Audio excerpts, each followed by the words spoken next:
Setiap masalah pasti ada hikmah. Bismillahirrahmanirrahim. Assalamualaikum warahmatullahi wabarakatuh. Waalaikumsalam warahmatullahi wabarakatuh. Alhamdulillahirrahmanirrahim. Pada kesempatan kali ini kita bertemu lagi di program Dede Setia Official, yaitu kita sharing setiap masalah pasti ada hikmah. Dimana pada kali ini insya Allah kita akan membahas tentang zakat, ya Bi, seputar zakat. Insya Allah. Mungkin sebelum masuk ke materi, ada pesan-pesan atau sepatah dua patah kata yang mau disampaikan? Alhamdulillah. Bismillahirrahmanirrahim. Sahabat-sahabat yang dimuliakan Allah, alhamdulillah di penghujung Ramadan 1445 Hijriah ini, insya Allah kita akan membahas tentang zakat. Kenapa? Karena memang identik di akhir Ramadan itu materi ya, umat Islam itu betul-betul sangat memperhatikan terhadap zakat.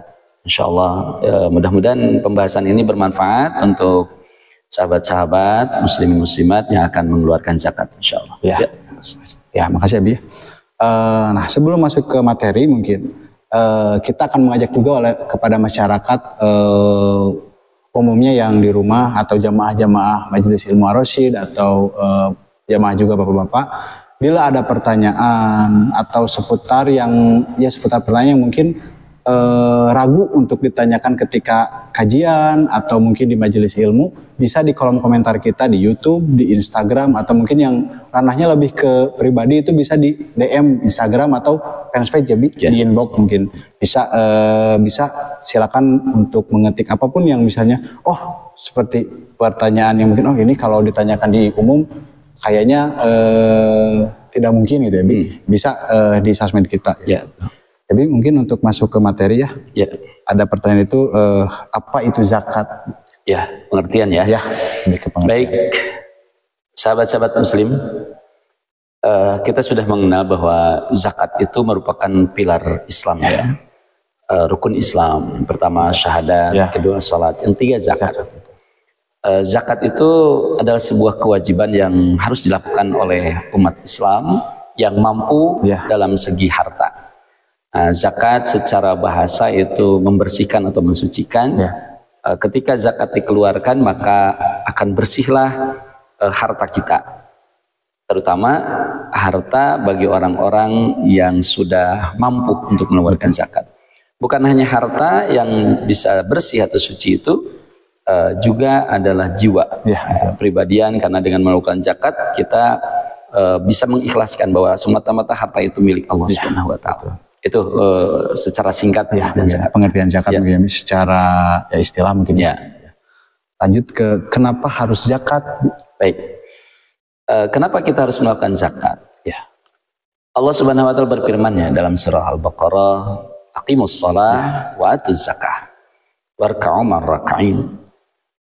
Tegakkan salat atau dirikan salat dan tunaikan zakat. Ketika sholat itu sebuah rukun kewajiban dan ini tidak bisa diwakilkan oleh siapapun, maka fardunya fardu ain maka zakat pun seperti itu. Zakat merupakan suatu kewajiban yang harus dilakukan oleh orang yang sudah mampu. Ketika orang yang sudah mampu mengeluarkan zakat, maka wajib mengeluarkan. Jika tidak dikeluarkan, maka Rasul menyatakan la sholata liman la zakatalah. Tidak sempurna salatnya, bahkan ada yang ekstrim tidak sah salatnya jika zakat orang-orang yang mampu itu tidak dikeluarkan. Maka kesempurnaan salat itu bagi orang yang mampu mengeluarkan zakat adalah menunaikan zakat. Oleh karena itu, kenapa kita harus berzakat bagi orang-orang yang mampu? Karena zakat sebuah kewajiban yang harus dilakukan. Jika ditinggalkan maka berdosa. Nah, mungkin setelah pembahasan zakat selalu ada yang bukan selalu ada sih, lebih ke ada yang mungkin bingung membedakan seperti ini. Apa sih perbedaan zakat, infak, sedekah? Karena mungkin ada yang berpendapat, sama-sama bersedekah atau sama-sama mengeluarkan harta gitu, sebagian harta gitu. Betul. Zakat, infak, sedekah itu ketika kita sering mendengar ada lazis lembaga amil zakat, infak dan sedekah. Tiga kata ini, zakat, infak, sedekah, memiliki pengertian yang berbeda tentunya. Kalau zakat tadi sudah itu kewajiban yang harus dilakukan oleh orang-orang yang sudah nisab. untuk Islam, untuk yang sudah mampu untuk melakukan zakat maka dia wajib berzakat. Ya, betul. Jadi wajib hukumnya, waktunya ditetapkan, takarannya ditetapkan, jenisnya juga ditetapkan. Itu ada ketetapan khusus tentang zakat. Nah, sementara infak itu adalah juga sebuah kewajiban yang harus dilakukan, tapi tidak untuk setiap orang yang mampu. Orang yang tidak mampu juga ada ketetapan. Contoh gini, infak itu satu asal kata dengan nafkah. Ya. Seorang kepala keluarga itu wajib mengeluarkan infak atau nafkah untuk keluarganya. Nah, sementara besarannya tidak ditentukan. Ya. Beda dengan zakat. Zakat itu besarannya ditentukan, waktunya ditentukan. Kalau nafkah itu besarannya tidak ditentukan, sesuai dengan kemampuan. Tapi tetap seorang kepala keluarga wajib menafkahi keluarganya sesuai dengan kemampuan. Seorang majikan itu wajib menafkahi karyawannya, itu nafkah juga, kewajiban. Kemudian seorang tua menyekolahkan anaknya ke lembaga pendidikan, kemudian dia wajib mengeluarkan infak. Dalam kita istilahnya SPP sumbangan untuk pendidikan. Itu juga infak. Betul. Maka kalimat-kalimat infak itu ada keterkaitan karena ada sebab. Karena seorang laki-laki menikah dengan perempuan, maka dia juga jadi wajib berinfak kepada perempuannya. Karena kita menyekolahkan anak ke lembaga pendidikan, maka kita wajib mengeluarkan infak, bersedekah, mengeluarkan infak, nafkah untuk anaknya ke sekolah tersebut. Jadi ada keterkaitan itu. Besarannya tentu ini variatif, tidak ditentukan. Nah, jika itu ditinggalkan berdosa juga sama. Karena sudah melekat kewajiban karena adanya sebab itu. Nah, sementara sedekah itu kullu ma'rufin sedekah. Setiap kebaikan apapun itu sedekah.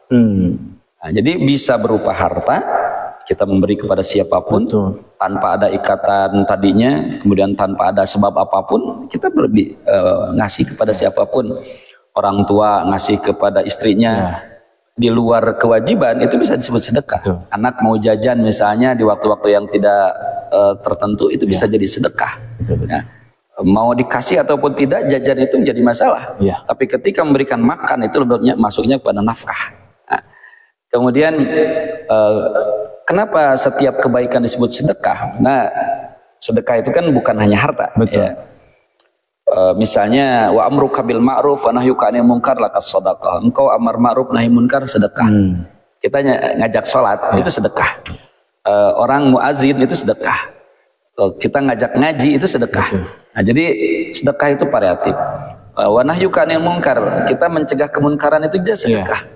Ada orang yang sedang bertengkar, kita lerai, kita islahkan, itu sedekah. Nah, kita misalnya ada orang yang sedang berjudi, kita tertibkan, itu juga sedekah. Itu amar ma'ruf nahi munkar, sedekah. Bisa juga wa irsyadukar rajula 'alid dhalalah, sedekah. Kita menunjukkan jalan kepada orang yang tersesat. Itu juga sedekah. Dan ada yang tanya di perjalanan, kalau jalan Pak Haji Pulan kemana? Kita tunjukkan. Apalagi diantar itu sedekah juga. Betul. Bisa juga dalam hadis itu wa itatuka syauka wal azma anit tariqah lakas sedekah. Kita membuang duri di jalanan, membuang batu yang menghalangi jalan, atau ada paku. Kalau zaman Rasul kan awal azma itu tulang karena banyak tulang-tulang hewan yang disembelih, sehingga kita amankan ke tempat yang lebih aman, itu juga sedekah. Ada sampah kita buang ke tempatnya, itu juga sedekah. Jadi kita bersih-bersih, beres-beres rumah juga sedekah. Seorang istri masak di rumah itu juga sedekah. Nah, kemudian ini yang populer wa tabassamuka fi wajhi akhika lakas sedekah. Engkau tersenyum pada saudaramu juga sedekah. Jadi sudah jelas gambarannya bahwa zakat itu ada plotnya, ada kadarnya, ada waktunya, ada juga siapa takarannya. Kalau infak itu karena ada sebab-sebab tertentu. Dia kaya ataupun tidak kaya, kalau sudah terikat dengan sebab ini bisa jadi wajib infak. Gitu. Bahkan bukan hanya orang kaya yang menyekolahkan anak. Bukan hanya orang yang kaya yang menikah gitu. Itu kan ada sebab itu. Yang sudah mampu intinya. Yang sudah mampu terikat dengan sebab itu. Kalau sedekah lebih fleksibel lagi. Gitu. Itu barangkali. Ya, jadi kalau untuk zakat itu tadi sudah ditentukannya takarannya dan masuk ke kewajiban juga, masuk ke rukun Islam ya. Tapi kalau infak itu ada sebab-sebab yang harus mungkin kita keluarkan, ada sebab-sebab keterikatan apa seperti ya di sekolah tadi. Tapi untuk sedekah itu tidak berupa materi ya. Betul. Bukan hanya materi saja. Bukan hanya materi seperti tenaga mungkin, pikiran kita, atau mungkin ya tadi sedekah kita membantu sesama juga. Contoh kecil mengambil sampah, membuang sampah, atau mengingatkan hal-hal yang baik-baik itu termasuk sedekah. Betul. Termasuk berbicara yang baik. Ya. Kita berbicara baik itu sedekah. Ya, memaafkan itu juga sedekah. Gitu. Semua kebaikan itu masuk sedekah. Jadi apapun yang halnya itu kebaikan itu bisa jadi sedekah. Betul. Kullu ma'rufin sedekah. Setiap kebaikan itu masuk sedekah. Nah, itu jadi baik itu ucapan, termasuk mungkin ketika kita membantu menasehati orang, ya itu sedekah juga. Kalau misalnya gini, contoh kecil itu ada kasus ada teman atau mungkin rekan dia itu memberi tapi tidak niat sedekah, tapi karena itu ada kebaikan, itu udah masuk sedekah juga secara otomatis. Betul. Gitu. Sedekah itu nggak usah diucapkan seperti zakat kan. Maksudnya kan nggak ada niat tertentu untuk sedekah itu kan. Jadi ketika kita berbuat kebaikan, insya Allah itu bernilai sedekah. Betul. Ya. Lanjut ke pertanyaan selanjutnya, Bi. Syarat wajib zakat. Ya. Syarat wajib zakat itu tentunya ya seorang muslim. Jadi walaupun dia berzakat jutaan, miliaran, tapi kalau tidak muslim tidak termasuk zakat. Terus kalau pajak itu zakat bukan? Karena pajak itu aturannya tidak diatur oleh agama. Pajak motor misalnya, pajak bangunan kan gitu ya. Itu kita keluarkan, tapi kan itu pajak negara. Kewajiban juga sih, tapi untuk negara.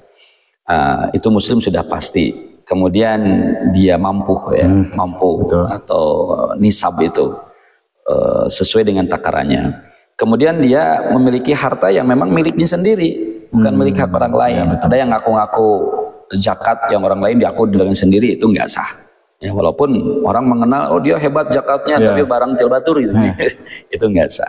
Kemudian dia tidak terikat dengan hutang. Hutang artinya utang yang memang bukan untuk usaha ya. Banyak yang pengusaha-pengusaha besar punya utang kemungkinan. Itu tetap saja wajib zakat karena dia tiap pergolakan perputaran uangnya itu mencapai nisab itu.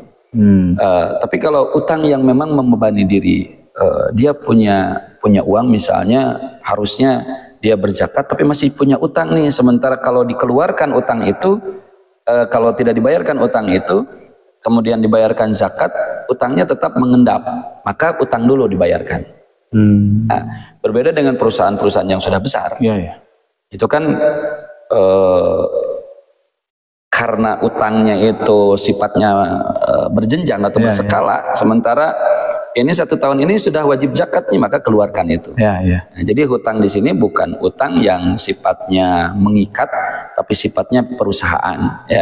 Itu kalau yang mengikat artinya dia kalau tidak bayar utang akan celaka, maka utang dulu keluarkan, zakat nanti. Gitu. Nah, kemudian yang termasuk syarat juga dia merdeka. Ya, sekarang orang merdeka lah ya, tidak dalam perbudakan dan sebagainya. Nah, kemudian sedikit masuk ke rukun zakat ya, bahwa zakat itu kan simpel sebetulnya. Ketika dia punya harta nisab ya, yang kadarnya itu adalah 85 gram emas 85. Ya. Kemudian dia haul itu 1 tahun perputarannya. Misalnya biasanya ditandai dengan Ramadan, supaya gampang ya, karena hitungannya hitungan tahun Hijriah bukan tahun Masehi. Biasanya orang kenapa ukurannya Ramadan? Karena Ramadan itu akan selalu teringat. Maka banyak orang yang mengeluarkan zakat itu ketika Ramadan.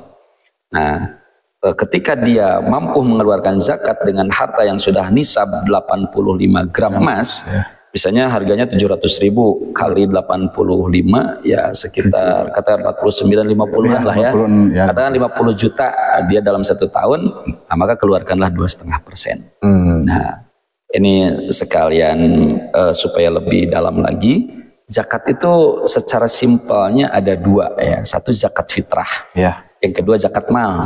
Nah, zakat fitrah itu kan khusus ya, yang dikeluarkan saat akhir Ramadan kemudian batas akhirnya sebelum sholat Id. Nah, yang sekarang kita akan laksanakan nih. Banyak ya penyelenggara atau panitia zakat yang menyelenggarakan di zakat fitrah. Nah, sedangkan zakat mal itu lebih luas lagi. Baik itu harta yang berupa uang ataukah zakat profesi, kemudian zakat emas, perdagangan, pertanian, peternakan itu lebih luas lagi. Tapi itu masuknya mal semuanya. Semuanya mal. Nah, zakat fitrah itu khusus di akhir bulan Ramadan yang dikeluarkan seperti biasa, gitu. Ya. Nah, kalau tadi sedikit tapi mengulas zakat mal kan perbedaannya itu mau itu zakat pertanian, perdagangan, penghasilan atau profesi, apakah itu takarnya sama walaupun beda-beda kategori gitu? Ya, berbeda tentunya. Berbeda. Zakat mal untuk dagang misalnya itu 2,5%. Ya. Untuk pertanian tentunya beda. Ada yang 5%, ada yang 10%. Satu kali panen ya. Contoh kalau di kita padi. Kalau satu kali panen itu mencapai 1 ton, itu maka zakatnya ada 2, bisa 5%, bisa 10%. 10%. Ya, 5% kalau itu airnya beli. Misalnya musim kemarau, airnya kan bukan dengan air hujan, tapi dia beli. Ya, kita beli ya betul. Ada dari sumber yang lain lah. Sumber lah gitu ya. Itu maka 5%. Tapi kalau airnya air hujan, maka 10%. Maka dari 1 ton itu 1 kintal dikeluarkan. Nah, kalau mencapai 1 ton, kalau di bawah 1 ton enggak, silakan sedekah saja. Sedekah aja. Nah, karena ada takarannya itu, nisabnya itu 1 ton pertanian. Zakat profesi juga sama. Kalau misalnya ada orang yang sudah punya gaji 5 juta 1 bulan, itu kali 12 kan sudah lebih 50 juta lah ya. 60 ya betul. Ya, itu berarti sudah harus dikeluarkan tuh zakatnya 2,5%. Dari 60 juta. Dari 60 juta. Apakah caranya mau per bulan? Nah, karena sudah tetap betul, silakan. Dari 5 juta itu ambillah 2,5%. Dari 1 juta sekitar 25.000 ya. Betul. Nah, sekarang kalau 5 juta berarti 25 kali 5. Berarti sekitar 125.000 keluarkan. Zakat. Per bulan tapi bisa. Boleh per bulan karena itu sudah tetap itu kan. Betul. Walaupun sebetulnya abdolnya itu ya 1 tahun karena kita tidak tahu usia kan apakah nyampe 1 tahun atau tidak. Nah, tapi para ulama juga sepakat itu membolehkan. Karena kadang-kadang kan mustahik atau orang yang wajib memberikan zakat itu kadang-kadang tidak setiap tahun. Di bulan Ramadan saja. Kadang kan ada yang per bulan, ini wajib zakat nih, kita kasih nggak apa-apa. Tinggal kita catat saja. Kita sudah keluarkan nih segini. Andai kata kalau yang tadi penghasilan 5 juta berarti kan udah melebihi 50 tadi ya, 60 juta. Betul. Berarti kalau misalnya mau kita setahun tinggal kali aja 125 dikali 12. Seperti itu hitung-hitungannya kan. Kalau mau per bulan ya silakan 125.000 per bulan. Nah, sedikit tadi ada pertanyaan tentang zakat mungkinnya ini. Tadi kata Abi kalau yang ada hutang lebih baik kita lunasi dulu hutangnya. Nah, bagaimana dengan maaf ya, kalau misalnya saudara-saudara kita atau rekan-rekan kita yang memiliki sifatnya hutang itu dicicil gitu. Nah, apakah itu lebih baik melunasi hutang, sedangkan kan untuk dicicil kita itu ada sisa hutang sekitar berapa juta lagi, tapi kan itu kita sudah menganggarkan untuk cicilan kita gitu. Nah, apakah itu wajib seperti yang tadi kata Abi lunasi dulu hutang atau kita bisa zakat dulu gitu? Kalau utangnya angsuran, sifatnya angsuran per bulan, angsuran itu. Kemudian penghasilan dari perdagangan atau harta kita sudah mencapai 85 gram emas dalam putaran 1 tahun, maka wajib zakat keluarkan. Karena utangnya angsuran kan, angsuran bukan sifatnya blok langsung gitu. Dan mereka secara resmi tidak akan langsung minta digeblok kan, karena ini sifatnya angsuran. Dan usaha kita per bulan kan mendapatkan hasil juga, begitu. Jadi utang di sini tidak berarti semua orang yang punya hutang tidak wajib zakat, bukan begitu. Jadi kan ada hutang yang memang jika dibayarkan zakat maka dia akan tertekan. Nah, dia bahaya gitu kan. Maka hutang dulu dilunasi. Gitu. Tapi kalau misalnya Anda ketahui ketika kita bisa untuk alokasi untuk zakat tapi hutang tetap aman itu mungkin kita zakat. Betul. Iya, paham kalau gitu. Nah, lanjut ke pertanyaan selanjutnya itu siapa saja yang berhak menerima zakat? Mustahik ya. Ini sudah jelas dalam surah At-Taubah ayat 60 itu innamas shadaqatu lil fuqara wal masakin wal 'amilina fir riqab dan selanjutnya. Ada 8 asnaf dalam At-Taubah di ayat 60 itu. Yang pertama fakir, miskin, amilin, dan yang lainnya nanti kita bahas satu-satu. Yang pertama fakir. Fakir itu adalah orang yang memang tidak betul-betul sangat miskin lah. Jadi fakir itu level pertama, sangat miskin. Kalau kita istilahkan begini, si fakir ini, orang fakir ini betul-betul dia tidak punya penghasilan yang tetap. Ya. Contohnya misalnya sehari dia kebutuhannya untuk keluarga itu 100.000. Dia punya penghasilan tapi tidak tetap, tidak jelas, kadang-kadang juga tidak ada. Nah, dia fakir masuknya. Kalau dalam definisi Al-Qur'an, fakir itu adalah orang yang mendermakan tenaganya untuk di jalan Allah dan dia tanpa mengharapkan pamrih atau tidak ada jaminan upah. Ada imbalan lah ya gitu. Bisa, mohon maaf, misalnya seseorang yang berjuang untuk mengurus masjid, dia imbalannya sangat tidak sesuai. Nah, itu bisa masuk fakir. Maka dia wajib untuk menerima zakat. Kemudian miskin di atas fakir sedikit, dia punya penghasilan. Penghasilannya mungkin juga tetap, atau tidak tetap pun, tapi tetap dia punya penghasilan setiap bulannya. Setiap bulan itu ada. Tapi penghasilan itu tidak mencukupi pada kebutuhan. Lebih besar pasak lah 100.000 kebutuhan, penghasilannya di 7.000, 70.000 misalnya, atau kurang dari itu. Itu maka boleh juga menerima zakat. Kemudian al-amilin, yang ketiga adalah petugas. Amil. Nah, dalam amil ini barangkali yang harus hati-hati. Kenapa harus hati-hati? Karena amil itu sebetulnya itu yang harus dipilih atau ditentukan oleh pemerintah, oleh sultan. Ya, jangan siapapun berhak jadi amil. Nah, apalagi berkenaan dengan zakat. Gitu. Enggak pada kita seorang ustadz misalnya. Saya seorang ustadz misalnya. Kemudian saya udah jadi amil saja, saya ketuanya, istri sekretarisnya, anak bendaharanya gitu. Jadi di-drop oleh kita sendiri lah. Di-drop oleh kita, kemudian SK-nya juga tidak ada, yang nunjuk kita tidak ada, itu nggak sah sebetulnya jadi amil. Nggak boleh. Nah, ada santrinya yang nitip, ya Pak Ustadz, jangan kanggo Pak Ustadz dititip. Oh, kita terkumpullah beras banyak misalnya, kemudian kita sendiri yang ngatur, itu nggak boleh. Amil itu harus terlembaga. Siapa ketuanya, sekretarisnya, bendaharanya, dan itu dipilih oleh jelas lah ya. Itu. Kenapa? Ini untuk menghindari nanti dalam penyaluran zakatnya. Betul. Nah, maka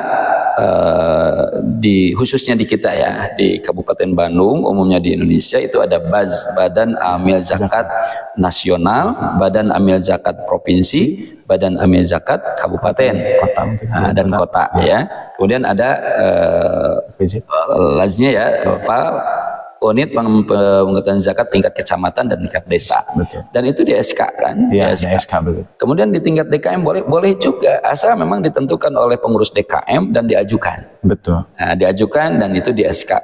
Kalau SK itu memang bisa dikatakan formalitas, tapi sudah diketahui banyak orang dan ini disepakati. Nah, ini disebut amilin. Maka amilin juga mendapatkan hak untuk menerima zakat. Kenapa? Karena ada tenaganya, waktu, pikiran yang dikorbankan di sana. Ya, gitu. Kemudian ar-riqab. Ar-riqab itu orang yang terbebani dengan utang karena dia sebagai hamba sahaya. Dia tidak bisa membebaskan diri untuk merdeka. Nah, ini zaman dulu ya, zaman jahiliyah, zaman Rasul juga masih berlaku. Ada kemudian Rasul melarang perbudakan. Maka sekarang ar-riqab itu sudah tidak ada lagi. Perbudakan ya. Kemudian al-gharimin. Nah, ini al-gharimin. Al-gharimin itu ini harus pas mendefinisikannya. Gharimin itu adalah orang yang punya hutang dan dia tidak sanggup bayar hutang. Tidak sanggup. Tidak sanggup. Kita garis bawah tidak sanggup ya, yang tidak sanggup itu seperti. Karena yang punya hutang itu pasti banyak. Mungkin pengusaha-pengusaha yang punya perusahaan banyak hutang. Ya, mungkin juga miliaran kan utang mereka. Mungkin lebih dari kita mungkin. Tapi mereka bukan gharimin karena mereka mampu bayar hutang. Jadi gharimin itu orang yang punya hutang dan dia tidak ada kesanggupan untuk bayar hutang, maka boleh diberi zakat. Apakah zakatnya untuk membayar utangnya? Idealnya kan untuk membayar utangnya atau untuk kehidupannya, supaya membebaskan dia dari hutang. Kemudian yang termasuk mustahik atau yang berhak menerima zakat juga adalah sabilillah. Ya. Nah, sabilillah itu siapa? Orang yang berjuang di jalan Allah. Kalau zaman dulu, zaman Rasul itu adalah orang yang perang perang melawan orang-orang kafir. Sekarang tentu di Palestina ya, saudara-saudara kita melawan orang-orang Zionis Israel. Kalau di kita di Indonesia, peperangan tidak ada. Nah, ada perang apa? Ghazwul Fikri, perang pemikiran. Nah, inilah perang fisabilillah, adalah perang dalam mensyiarkan agama Allah. Maka para pengajar ya, guru-guru ngaji yang tidak ada gaji dari pemerintah, mereka masuk sabilillah. Iya. Karena tidak ada gaji guru-guru ngaji kita di sini. Betul. Nggak ada jaminan gaji. Ada juga yang digaji misalnya 300.000 sebulan, ya.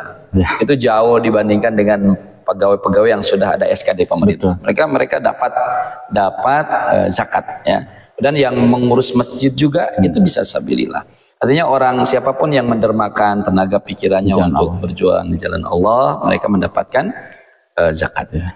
Kemudian Ibnu Sabil ya. Ibnu Sabil itu orang yang melakukan perjalanan, dan perjalanan itu disahkan oleh agama, artinya perjalanan yang halal begitu.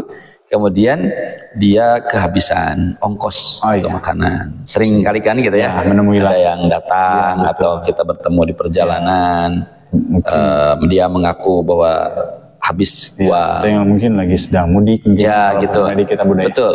Itu boleh dari zakat. Kalau infak sedekah sudah pasti boleh ya. Kalau sedekah sudah pasti boleh. Ini mah dari zakat pun dia boleh diberikan. Nah, hanya dicatat oleh kita, zakat mah beda kan. Kalau infak sedekah biasa tong dicatat lah. Kalau zakat mah dicatat saja, karena untuk kalkulasi nanti dalam 1 tahun apakah sudah mencapai atau belum. Betul. Itu barangkali. Ya. Barangkali ada yang terlewat nggak nih? Fakir, miskin, amilin, terus yang rikob ya, algorimin, sabilillah, Ibnu Sabil, sama satu lagi mungkin. Apa satu lagi itu? Apa asnaf? Masya Allah. Sebentar. Garimin, fakir, miskin. Yang punya hutang itu biar. Oh iya, satu lagi enggak? Gorimin itu ya. Itu mu'alaf. Iya, mu'alaf. Iya, jadi lupa. Mu'alaf itu orang yang baru masuk Islam. Ya. Alhamdulillah di Indonesia sudah tertib. Ketika ada mu'alaf, apakah dari Nasrani, apakah dari Hindu Buddha masuk Islam, itu ditandainya dengan syahadah ya. Sertifikat yang dikeluarkan oleh Kementerian Agama melalui kantor urusan agama kecamatan. Nah, ini biasanya ada tanda syahadah atau sertifikat mu'alaf. Nah, dia boleh dikasih kalau memang dia termasuk orang yang tidak mampu, membutuhkan supaya semangat untuk belajar Islamnya, apakah itu untuk membeli pakaian muslimnya atau Qur'annya atau bahkan untuk kontraknya, kebutuhannya lah, supaya dia semangat betul-betul di Islam itu dilindungi. Itu boleh menerima zakat, mu'alaf ya. Mu'alaf itu. Itu untuk mustahik barangkali atau orang yang berhak menerima zakat. Ini mungkin sedikit yang mempertanyakan tentang amilin mungkin. Betul. Karena mungkin bukan perlu dibahas sih, perlu ada keterangan lebih mungkin atau mungkin ada pembahasan lebih tentang amilin, karena memang ya di lingkungan kita mungkin ada yang bukan belum paham ya, tapi karena mungkin kebiasaan atau mungkin budaya yang sudah dari dulu mungkin sampai sekarang tentang amilin itu, tentang kadang yang tadi kata Abi kan bahwa amilin itu harus ada SK atau ditentukan oleh lembaga, lembaga yang entah itu dari DKM atau itu dari pemerintahan desa. Nah, bagaimana dengan yang mengklaim bahwa dirinya sendiri itu sebagai amilin gitu? Nah, mungkin apa yang harus jalan atau cara untuk kita bahwa amilin itu yang harus ada SK gitu. Betul. Ya. SK atau surat keputusan itu adalah bukti formal bukti formal. Dulu nggak ada sih SK gitu, tapi yang jelas adalah ada perintah ada perintah, ada penunjukan. Apakah penunjukan perintahnya melalui secara kertas atau secara lisan kan bisa saja. Nah, sedangkan yang mengangkat diri sendiri langsung itu nggak sah, nggak boleh itu. Jadi pengangkatan diri sebagai amilin. Kan ada RT misalnya, RW kan RT itu sudah jelas ada SK RT. Ada SK RW, ada penunjukan, dan RT RW pun harus tetap melibatkan ulama, ya, untuk untuk pengelolaannya. Maka bagaimana sikap kita? Ya harus diingatkan. Kalaupun ada di antara kita yang masih belum paham, karena tadi ya ada budaya yang sudah lama terbiasa dan itu berkelanjutan begitu. Maka insya Allah sebetulnya nanti juga akan bergeser. Makanya sharing seperti ini penting ya bagi sahabat-sahabat semuanya. di antara para ustadz, asatid, ya, para ulama, para pemegang jamaah misalnya atau DKM yang punya santri-santri mengaji, kami menghimbau ya, kalaupun kita siap untuk menjadi amilin, alhamdulillah, dan itu pekerjaan yang mulia. Insya Allah ini melaksanakan rukun Islam. Ya, hanya barangkali supaya lebih tertib dan tidak menimbulkan fitnah, silahkan kita ajukan nama kita, nama sekretarisnya siapa, ketuanya siapa ya, bendaharanya siapa, terus siapa, silahkan ajukan saja ke desa. Atau ke MUI desa atau ke lembaga yang jelas, nanti ada SK langsung atau penunjukan langsung, sehingga sifatnya terbuka bahwa ini amilin ini betul-betul sah ya secara agama dan sah secara pemerintahan atau negara gitu. Oke, pertanyaan terakhir Bi ya, apakah orang yang sudah meninggal harus dizakati? Oh iya. Terakhir pertanyaan. Ya baik, ya, betul ya. Ada sedikit ikhtilafnya. Betul. Sebelum kepada yang meninggal, ada yang menyatakan bahwa janin yang ada dalam kandungan pun harus dizakati setelah berusia 4 bulan karena sudah bernyawa. Gitu ya. Ada juga yang mengatakan nggak usah karena dia belum lahir. Betul. Karena segalanya melalui asbabnya melalui orang tua, melalui ibunya. Nah, maka dalam hal ini kita berlepas dari ikhtilaf itu. Yang sudah yakin adalah setiap bayi yang lahir sebelum Idul Fitri maka dia wajib dizakati. Ya, sebelum ya. Ya, sebelum Idul Fitri ya, dia wajib dizakati. Nah,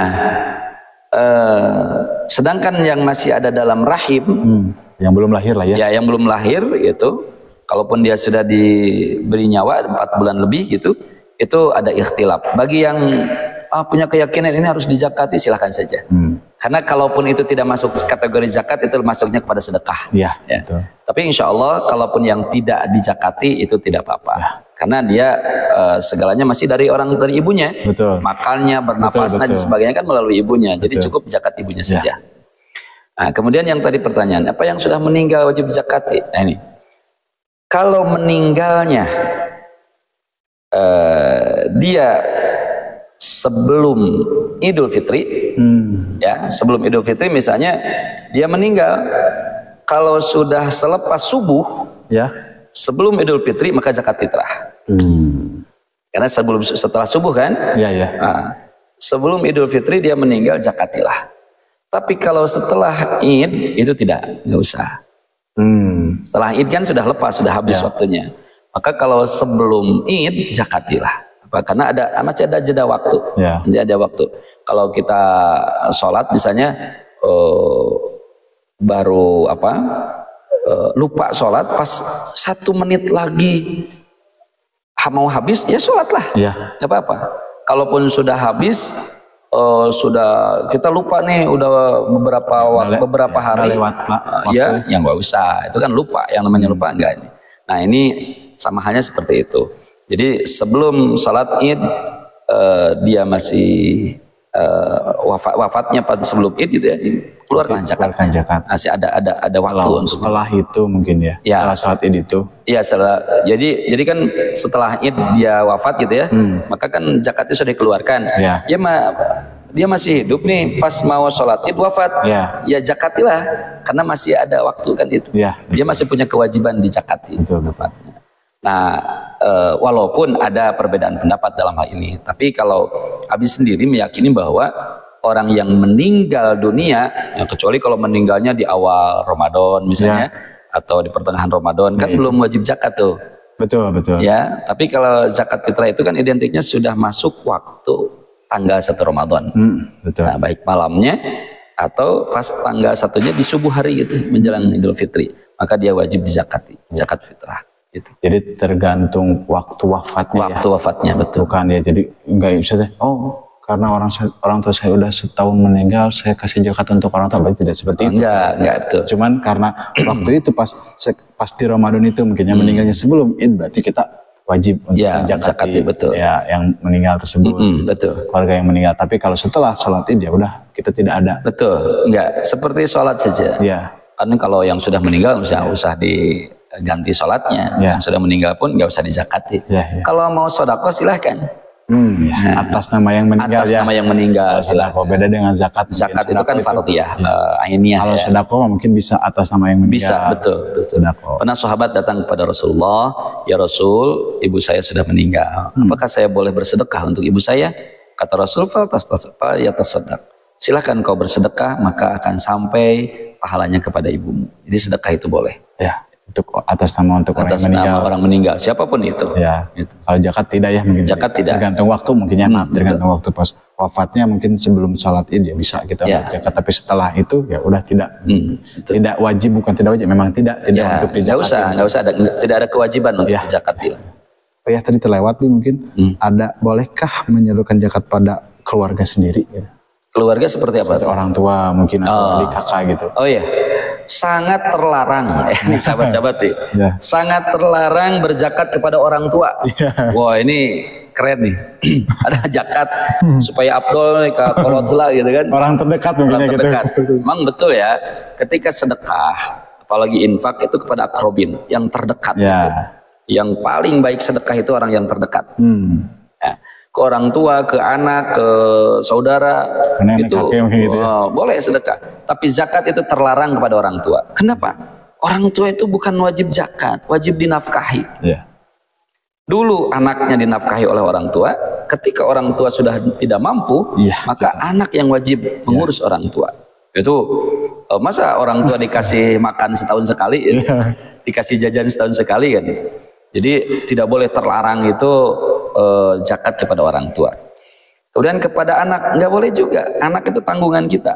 Anak itu tanggungan kita. Nenek juga nggak boleh dizakati. Nenek itu wajib dinafkahi. Nah, jadi itu keturunan dari atas ke bawah itu sama. Nah kalau saudara, misalnya kakak, adik gitu ya. Lihat dia masuk kategori mana dari 8 asnaf itu.